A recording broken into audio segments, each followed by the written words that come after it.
Hello, I'm Simon Thompson, and this is The Big Picture. This year, discover how far adventure will take you as Jamie Bell brings Hergé's classic creation to life in this 3D motion capture epic. Peter Jackson produces. Meanwhile, this is the first animated movie directed by Steven Spielberg. That model ship conceals a clue to one of the greatest treasures in all history. The Tintin books are very much based on reality of the world without any magical embellishment. It's just the world that you and I live in. Tired of your games. The scroll from the unicorn, a piece of paper like this. Our story starts instantly. There's not a big run-up to the plot. You know, 30 seconds, maybe less than 30 seconds after you meet Tintin, he already becomes interested in a model boat in a glass case for sale called the Unicorn. The adventures that Tintin gets himself into when you're young, you can easily imagine that they could be your adventures as well.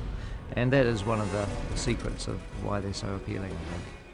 Tintin is very driven. He's a very driven character. He will get to the bottom of it no matter what. Before he lost consciousness, Dawes tried to tell me something, and I think he was spelling out a word. B-O-U-D-J-A-N.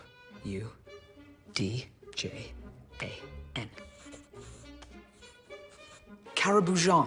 Haddock is, you know, he starts off the story as a total loner. He's miserable, he's pathetic, he has no self-esteem. He's just kind of happily getting drunk. And Tintin gives him hope. Tintin fathers him. Tintin, who's the young boy, fathers this middle-aged, pathetic wreck of a man.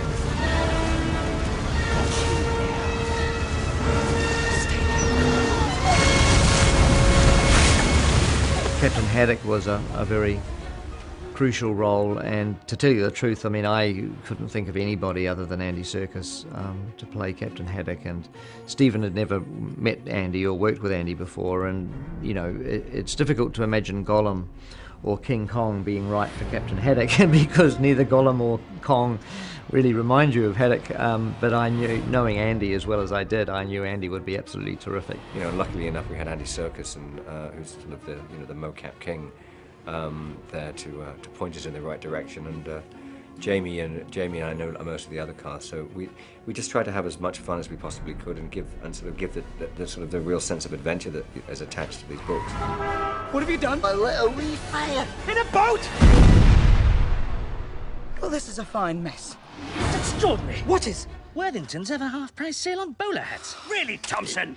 I think the characters of Thompson and Thompson definitely evoke that kind of silly humor, and it's a trademark of what Hergé was doing with Tintin. But they work for the International Police Service and consider themselves to be the greatest detectives. Yeah. And clearly are the worst. Very bad. They just bring that onto the page so perfectly with you. They fall over again. They're so distinct, such pure caricature. Never fear, Tintin. The evidence is safe with us. Thompson, where are you? Oh, well, I'm already downstairs.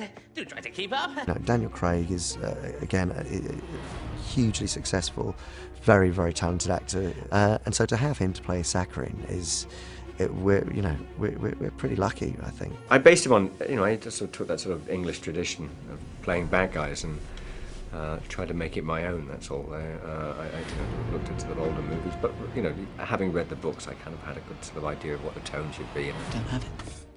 I will find it, with or without your help. So whether you know Tintin or you don't know Tintin, it really doesn't matter. I think you're going to be transported to all these incredible places. Watching it is going to be, I think, breathtaking, because it has motion capture has a strange quality where it has a handheld quality where it feels almost like a documentary in the way it's shot. It's surprising, I think, for a new audience, is it's effortlessly an action movie. It's effortlessly an action movie because it feels like it's the proto-action movie, and it kind of is.